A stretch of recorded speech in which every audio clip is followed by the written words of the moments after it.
Style for Life.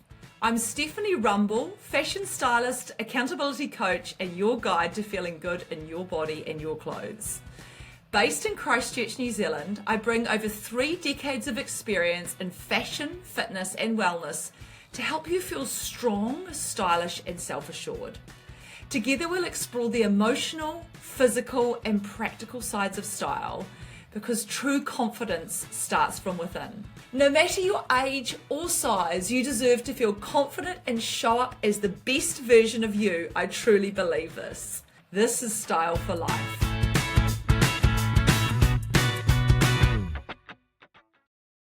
Kia ora everybody, and welcome back to the podcast today. It's a very exciting day for me because I have a very special guest on the podcast today. This particular lady is extra special because she is such an expert in podcasts. So without any further ado, I would like to introduce fantastic Maxene London to you all. Maxene, would you like to tell us a little bit about who you are, what you do, your background, etc.? Yeah, sure. Well, first of all, thank you for having me, Steph. We were just saying before we hit record, I feel a little bit nervous because I'm not used to being on this side of the podcast. Totally. But it's great to be here, and I'm sure it's going to be a really exciting chat. I do love the opportunity to talk about what I do, so thank you for having me. No, my pleasure. So, yeah, I am Maxene. I am a mum of 2 little boys under 5, which is very full on.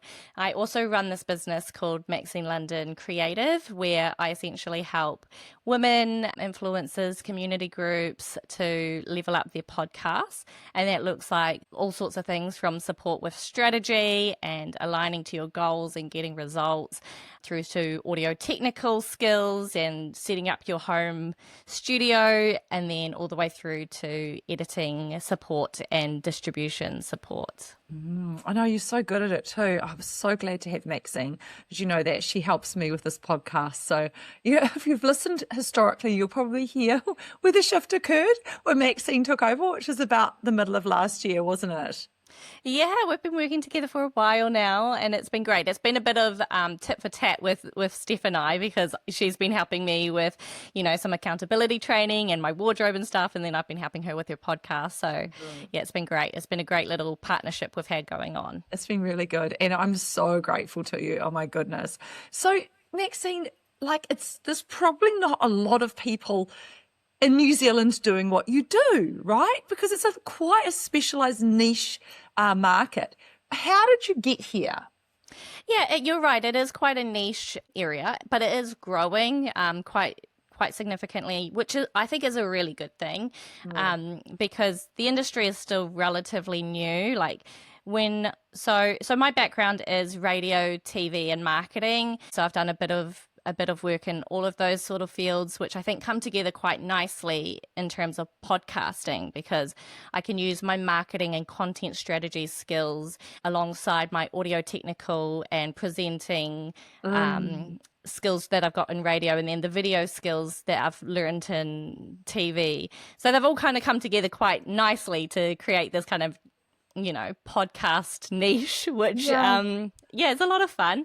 But yeah, it is quite an up and coming industry. I first started my business in 2018 and ran it until 2021. But when I started it as like a marketing business. I helped clients with their website and with their communications and their emails and their social media and that sort of thing. And then I saw that a lot of my clients were starting podcasts. And because I had a big background in radio, I was like, this is a really cool area that I would like to explore and that I can really help with. Because a lot of people, they go, oh, I want to start a podcast. But then they're like, how?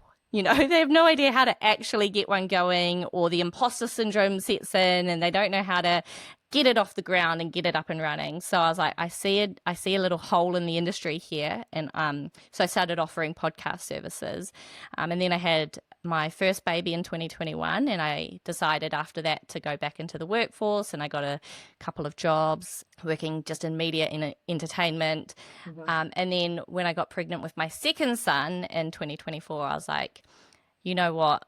I want to start my business up again. And this time I have the pure focus of it being just podcasting, because just in that short period of time, the industry has grown significantly and the demand for this kind of service has like significantly increased, which is only positive. It's so good. It's so good. Like, you're such a good example of someone of your generation, because Maxine's like just a little bit older than my children. So she's an amazing entrepreneur as well. Like, you're a great example of somebody of your age who's really tuned into what the market need is and found a business to make out of this. Because it's not an easy thing to do, to be intuitive enough to pick up what's needed. And actually what I also picked up in your chat, which was super interesting, is that podcasts have actually exploded in the last, I'd say, 5 years. And also what I think the audience needs to know about you is that there's quite big studios offering what you do, like for thousands of dollars a week, right? And you're not in that space. So you're between the person at home who's just got their microphone and just kind of doing their business and, you know, just putting together a really humpity-dumpity thing, which potentially I was doing to start with, and then the person who goes into like a full-on studio. So just explain where you sit in that market. Yeah, so I usually support women who are doing their podcasts from home. And so that I'm really passionate about podcasting being accessible for everyone. And not everyone has thousands of dollars to go and spend on a studio. And I honestly don't think that it's completely necessary in a lot of cases either. I mean, obviously there's a great case for studio. And honestly, I would actually love to open up a studio one day as well, but that's a lot of money, you know.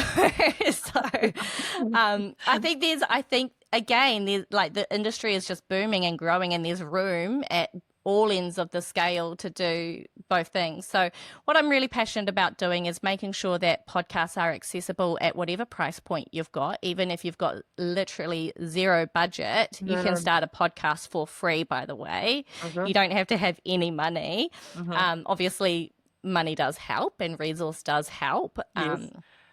But yeah, so that's what I'm really passionate about, is making it accessible to as many people as possible and helping them get the best results that they can with what they've got. I totally have had that experience with you. I think also what I want to ask you too is, why should someone podcast, or why podcast? Like I decided I wanted to because I wanted to share stuff that people wouldn't necessarily, I wanted to become a podcaster because I thought I wanted to be able to share my knowledge with people who would not necessarily come and see me as a stylist or whatever other services I'm offering, right? But why would you say it's a good idea for people to do this? Yeah, that's a really great question. And I think it varies hugely depending on the individual and what they want to do and why they want to do it. I think podcasting is a really special medium where it is so intimate with your audience. It's a one-to-one sort of medium. And if you think of that, like, so newspapers, for example, one person writes a news article and many, many, many people view their article. So it's a one-to-many sort of media. And while many people do listen to a podcast, because of the way in which you consume it, like you're often listening with headphones in or in the car, you are consuming it by yourself. You're listening to it by yourself. And so you've got that intimate one-to-one relationship with the hosts, and it feels like they're inviting you in on the conversation. And like a lot of the time people say, oh, I feel like I know the host. I feel like I'm part of it. Like the hosts make me feel less alone. I feel like I'm part of something. And I think that's the really special thing about podcasting, is you are inviting your audience into the conversation on an intimate one-to-one level. They are part of the conversation. They're part of the community, and you've got that one-on-one relationship with them. So it's really powerful in terms of trust building with your audience and being able to share stories and experiences and connect with others who have experienced the same thing or relate to the same thing. I so hear you. That's exactly how I feel listening to podcasts, listening to your podcast. And I'm sure you feel like that too. And I do really have that experience. And really interesting to reflect on what you've just said, because, you know, like this time of the year, my youngest child goes back to university, and actually all our students who have been living here for the summer have gone, and there's just David and I in the house for 3 weeks, which is actually lovely as well. But I feel a lot more like more headphones in, more podcast listening goes on now. So I think, do you think there's something here? We've done a lot of work in the last 2 weeks, and Maxine's edited my podcast. We've talked a bit about loneliness, right? Where do you think podcasts sit in that whole conversation? Yeah, I think, and it's actually really similar vibes with radio, which is where my career kind of started. And that's why I was so passionate about radio. We always had listeners writing in and telling us how listening to the radio made them feel less lonely. And a lot of elderly people as well, especially, who are by themselves for a lot of the time. And I think it is a really important place. Like, and podcasting, I think even more so than radio, because it's so niche, right? You're talking about a very specific topic to a very specific group of people, whereas radio is that little bit broader. So I think it's so powerful in terms of, you know, making people feel less alone, including them in the conversation, creating community. And yeah, I really would hope that it goes a long way towards, you know, preventing a bit of loneliness. I do also think, though, that having like face-to-face conversation is, you know, so necessary.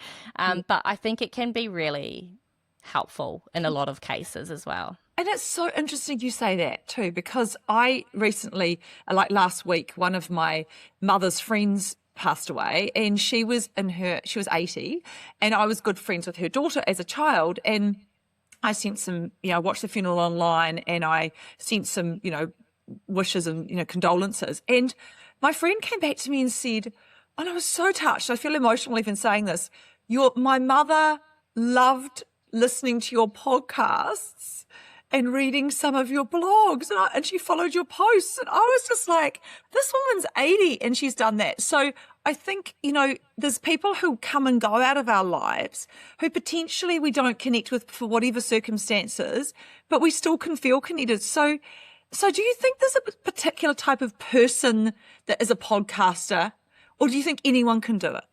I think anyone can do it, but I will kind of caveat that with, you have to be determined, and you have to have the right why. You know, I think there's a lot of people who are just like, yeah, I want to start a podcast. Let's start a podcast. Let's just do it, you know. And I do think anyone can do it. But if you don't have the like fundamentals in place of like, what's it about? Who is it for? Why are you doing it? Like, you need to have those sort of fundamental pillars in place to be able to make it successful and keep it going. Because, I mean, you and I both know that podcasting is a lot more work than you would have probably initially thought, especially when you're doing weekly releases or even fortnightly releases. Like, that is quite a relentless sort of schedule to keep up on when it comes to all the planning, the recording of the episode, the editing of the episode, the distributing of the episode, the marketing, and all the stuff that comes around it. Like, that's a lot of work. And so if you're not actually passionate about it, and if you haven't done your like fundamental foundational like research, and if you don't have that core sort of stuff done, it can be a lot harder to sustain a podcast for a long period of time. There's something called pod fade, which I can't remember if it was, I think it's 7 episodes that most podcasts fade out after only 7 episodes. So if you've made it to podcast number 8, you're already winning. That's so interesting, because I've had the odd time I felt like that, and it's really been more coming up to Christmas when there's a lot of pressure and at the end of the year's hit. But I was just talking to Max before this about new ideas that keep brewing in my mind about podcasting. I think one of the things that I've done, I'd be interested to hear on your take on this with others as well, because I know you edit some other really amazing and work with other amazing podcasters, is I have quite a broad topic. I cover quite a few broad topics, and it's really about what I offer in my services as well. So obviously there's styling, there's accountability coaching, it's education, and a lot of my interest is in the health area. So I end up talking quite a bit about that. So I have quite a broad topic list. Do you think that makes a difference, or do you think it's better for somebody who's perhaps thinking about getting into this, or, just listening to podcasts to keep it more niche? What are your thoughts on that? I think, again, it comes back to that who, what, when, where, why sort of question. I think if you're passionate about something, you can talk about it a lot, and it doesn't matter how niche it is. If you're passionate about it, you can find something to talk about. Or if it's something, there's always new angles or new areas to explore in that area. So I think it kind of depends on what the podcast is and why you're doing it and who you're doing it for. But coming up with new content ideas, especially when you are doing it like weekly, and it can become a bit of a grind, especially when you do start to feel that inspiration is petering out, or you're so busy with everything else going on, and that burnout can start to hit. And I think it's important to kind of notice when that's happening, and maybe there's nothing against the rules that says you can't take a little break, as long as you let your audience know what's going on and keep them up to date with what's happening. You can take a break, take a step back, and just use that time to kind of rest and refocus and realign, and, new ideas will pop up, because sometimes, when you're in that state of burnout, that's when things can just fall apart. Oh, yeah. Yeah. And you made some really good comments to me before Christmas, like you've got a really wise ear or really wise brain. You said to me, why don't you just re-release a couple of episodes that have been the most popular this year? And that was such a relief, because I was just getting to that point in the year. I stopped working on the 20th of December just because of our family situation. So it was a wee bit earlier than I thought I was going to. And that meant the podcast had to be all done by the 12th of December. I was like, oh. And so it's really great also, I think, for those of you who are thinking you might podcast, or you're just interested in the process. It's been great having Maxene to kind of bounce ideas off a little bit too. That's been so useful for you to just come back and give me feedback, because I do sometimes think, oh, is this going to be of interest? Just because I'm interested in it doesn't mean that it's going to be interesting for everyone else. So I just want to say too, you mentioned before that you can start podcasting for free. That's actually what I did too. Tell us a little bit about what the very most basic things are that you would say that somebody needs to just start podcasting without having to spend any money. A laptop. I mean, that's the bare minimum of what you need, really. I think, again, it's going to come back to your who, what, when, where, why, and your budget and your resources, because the last thing you want to do is spend a whole bunch of money on all this fancy equipment, do a couple of episodes, and then find out that it's not for you. So yeah, it is really dependent on quite a few different things. But I think also the most important thing when you are going to invest in a microphone and some headphones and like a bit more of a setup, it's really important to understand the different types of microphone and how they work in different home environments. Because you could spend thousands of dollars in the most expensive microphone, like studio quality, but in your house, it's not going to sound good. And that's because it's the right microphone for a soundproofed studio, but at your home, it's picking up your neighbor's dog. Someone's washing their hands down the hallway and you can hear it, like the aircon's running, So yeah. It's more about like the type of microphone, and you can get a really good microphone for like $100 or $200. You honestly don't have to spend heaps and heaps of money on equipment. It's more about making sure that it's the right type of microphone for your environment. It's interesting you say this, because I'm still sitting with my microphone like this, which is not quite as good as it could be. And I haven't quite got there. We're having a strategy meeting next week, by the way. And I actually forgot to pick this up, because usually when I podcast, I have the cushion sitting in front of me. Because Maxine's told me I need to have more soft furnishings and it absorbs sound. Tell us, I've just put the cushion down. Tell us a little bit about that situation, because I shut the curtains now when I podcast, trying to get the sound quality better, because I'm aware that I do need to. And the next stage for me will probably be looking how professional you look with your if you're watching team. If you're not watching, Maxine's wearing like a really professional looking headset. I'm not sure how that would look with my hair, but anyway. And she's got a microphone coming in front of her, a voice mic, and she's also got a big mic in front of her. And it's all quite bougie. So I'm just sitting here plainly looking like there's nothing going on around me. No, but let me tell you though, these headphones, okay, these are bougie headphones because I got them in my radio days for free when I worked at a radio station. But you don't need like expensive headphones. You can just use little in-ear ones, especially if you're worried about how it's going to look. And then this microphone, I bought it like 6 years ago, I think, for probably $300. It's the equivalent, it's Rode, and it's the equivalent to a Rode pod mic, which is what's quite popular now, which is a really good entry-level microphone. But anyway, so this setup, it looks fancy, but it's not that expensive really. But what it is so, okay, getting into like the different types of microphones and like why the sound cushioning, like with your pillows and your curtains and stuff, like you asked, can be a good idea. So the different two types of microphones are dynamic microphones and condenser microphones. So dynamic microphones, that's like what I've got here, they record quite a narrow frequency. So it's just recording what's right in front of it. So that means it's not going to pick up more background noise. And so if you are watching this, you'll see I don't have curtains. I've got hard blinds. I've got hard shelves. And it doesn't matter so much because of the type of microphone that I've got. So sound is reflective, right? It bounces off hard surfaces, and that's when you get echoes, and that's when it doesn't sound as good. And that's like why when you're sitting on the toilet on the phone, you can always tell, because it's echoing because there's all the hard surfaces around. So the microphone that you've got, Stephanie, is a condenser microphone, which they can be really high quality. That's what a lot of studios have. But they record a much wider frequency, which means that they are picking up a lot more of that background noise.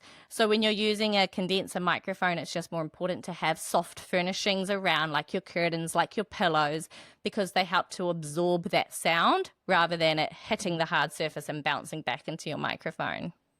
So she's such a fountain of knowledge. That makes so much sense. I probably have heard you say that, but now I've actually absorbed it, and I think I totally hear that. And as I said, next week we have our strategy meeting. Maybe that's something that goes on my list of things to buy for 2026. Have you ever wondered how you can be a fashion stylist with access to premium digital styling products? Do you want to be trained by the best in the industry and access these products that reflect fashion styling in 2025? If you do, then Image Innovators is absolutely the choice for you. This is because they have a network of over 1,000 trained fashion stylists worldwide, and when you work with them, you're getting the best of the best. They have evidence-based professional training offered by highly skilled facilitators that help you reach your absolute potential. This is a great alignment with Style for Life, as I in my business have used and endorsed their products for over 10 years with so many happy clients. And I'm really excited to say I'm also offering training to fashion stylists in conjunction with Image Innovators. So if you're ready to start your fashion styling training journey, then use the code BRIGHTRED25 for 10% off all products. I want to talk to you, and it sort of leads me into thinking about something you did at the end of last year, which was actually really cool. So in New Zealand, there's things called the Podcast Awards, which when I look back, they've been going like 5 years or something like this, haven't they? Tell us a bit about the Podcast Awards, what your involvement is, and what the audience might like to know about them. Yeah, so the New Zealand Podcast Awards, it's just a really cool way to be recognised for your work because, podcasts are quite niche. Sometimes they're hard to find. Sometimes, you do all this work and it's like, does anyone even care? Is anyone even listening? Like, is it even good? And, all these questions kind of come up. So the New Zealand Podcast Awards are, I think, I'm not involved in them as a company, but last year they did invite me to be on the judging panel for the awards, which was very, very flattering, like, especially because they came to me, it was a really career highlight moment.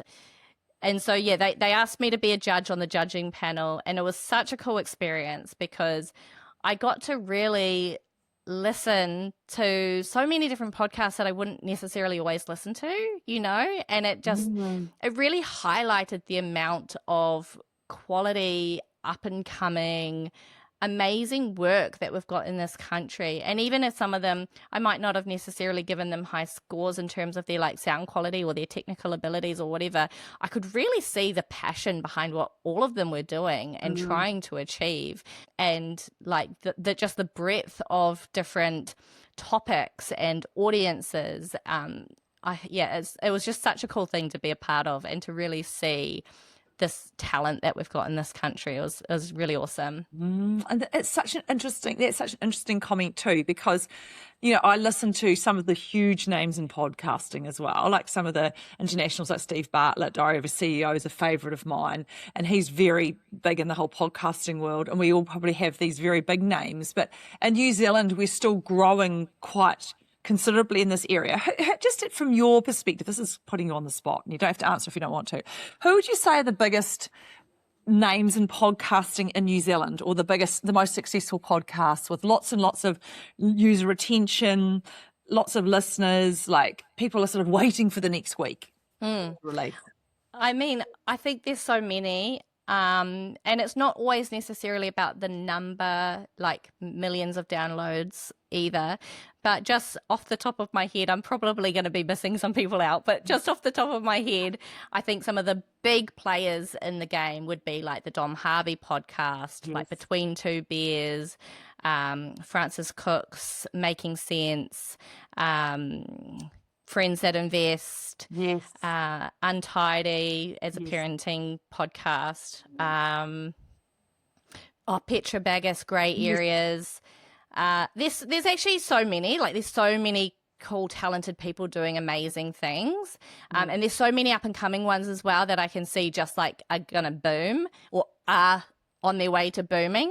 It's actually a really cool time in the industry to be, you know, seeing this all kind of starting to unfold, because like 5 years ago or whenever it was that I first started offering podcast services, it was still so niche. Like it was, I'm like a business owner and I want to start a podcast for my marketing, which still a lot is. And like, there's nothing wrong with that. Don't get me wrong. But you know, that's kind of, it's just grown so much since then, you know. I so relate to, I've listened to probably 2/3 of the podcasts you mentioned there, and I really appreciate the mahi that those people are doing. So if any of them are ever listening to this, which they potentially might not listen to mine, but if they do, I just want to acknowledge the work too and say, and I know something, that you're involved with some of those as well. So you've been privileged to be involved in some aspects of the production of some of those larger podcasts too. So, you know, Maxene, for somebody who's, you know, you're still in your 20s, aren't you, Maxene? Well, I'm turning 30 this year. Yeah, I know. She's so old. She's amazing. Oh, my back. Amazing entrepreneur. I just want to say that, because really you are in a good position. And I know that, like I feel too, it can be hard grind at times, but hang in there. I think it's going to be, you know, it'll explode like you're saying. So I want to ask you something. If someone's listening to this and they're thinking they'd like to sponsor a podcast, what are the advantages for a sponsor who might want to be part of a podcast as opposed to another form of advertising? Why would they sponsor a podcast? So many reasons. And I'm actually glad you brought this up, because I think that education for potential sponsors in terms of podcasting and why that might be like a marketing opportunity, the education, because the industry is still quite new and growing, I think is lacking a little bit sometimes. And it's quite a hard sell for podcasters to get sponsors sometimes because of that, because people don't necessarily understand the value in podcasting as a marketing platform. So yeah, if you are a business owner that's considering sponsoring a podcast, or even if you haven't really considered it, honestly consider it, because like what I was saying before, podcasting is such an intimate platform. The numbers do not have to be big. Honestly, like if you're doing advertising in like newspaper or radio or even like digital advertising, you want big numbers, high impressions. And I know, because I've worked in marketing for a lot of my career, right? But with podcasting, the numbers, while they can be big and impressive, a lot of the time, even if they're smaller numbers, the quality of the numbers, like the conversion rates, are so much higher because of what I was talking about before, because of podcasting being such an intimate platform. You've got that one-on-one connection with your audience that you've really grown and nurtured, and they trust you. Post-read ads on podcasts are so what's the word I'm looking for? Effective. I just had a total mind blank. They are so effective because you've already got that audience trust there. And if you listen to a podcast, if you feel like you're best friends with the host and they're telling you, oh, you know what? I just got this new brand of smoothies that are just delicious and I just keep them in my freezer and it's so easy and it's so convenient. I just pull it out, chuck it in the blender. All I need is 5 minutes. I don't care if the kids are rushing around. I've got 5 minutes. I chuck that smoothie in and I've got a nutritious meal. If you've got a host saying that and those are your smoothies, you've got a good thing coming, Like that is so effective. I so agree with you, and I think as a podcast host, I've got an amazing sponsor now with Claire from Image Innovators, and I really appreciate her, and it's great, but it is hard work, and she really got it straight away. Like she just completely got it. And actually, her and I are going to do another interview as well. We're going to talk about something styling together, which is good.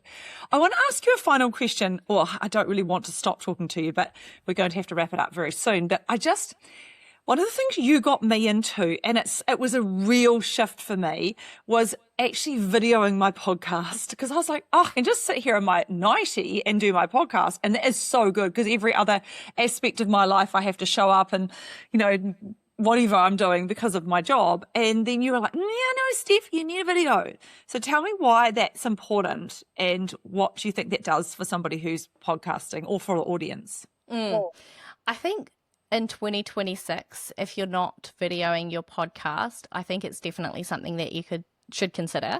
Do you have to have a video for your podcast? No. However, I think you're going to really limit your growth if you don't have a video. First of all, because you can put the video onto YouTube, which is just another platform, right? So that's a whole another audience that you've got access to just like that. And there was a statistic that came out last year in a report that said that 44% of discoverability happens on YouTube, which means that if you're not on YouTube, you're missing out on a huge chunk of potential audience members because they are using YouTube as a way to find new podcasts. So if you're not there, they're not finding you. And then the other reason is for social media marketing. Social media acts like kind of the shop front to your podcast. You give them little snippets. And if you don't have video, you can do posts like static posts or audiograms, but they're just not as effective. Video is so much more effective in terms of drawing people in, engaging them, hooking them in on social media, and then turning them to your podcast. So I think that video is definitely something that should be considered. And if you're using a platform like Riverside or Descript, which I know that a lot of beginner podcasters are, you're already videoing it. It's not that much extra work. Just chuck it up, You got to meet and so we're using Riverside for this particular recording, and it actually works perfectly fine. I've got really used to it now. I'm quite happy about it. I agree with you. The snippets are really useful, especially if you can find, and that AI generated generally on Riverside. So I can go in and I can find one that I resonate with or sort of covers the topic really nicely and just pop it up with some captions, and it's only sort of 45 seconds.